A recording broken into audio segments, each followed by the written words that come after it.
আরে বাপরে, আমার নানু ভাই এসেছে আমাদের বাড়িতে। পিঙ্কু সাবধানে, হাত পড়ে যাবে কিন্তু।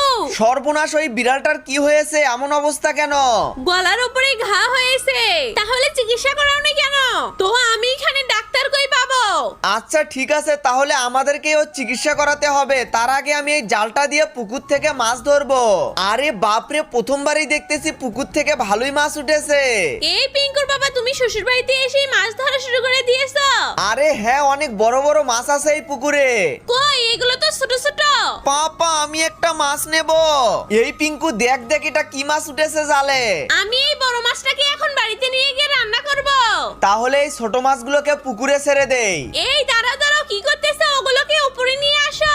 পাগলি মেয়ে, এই ছোট মাছগুলোকে পুকুরে ছাড়লে অনেক বড় বড় হবে।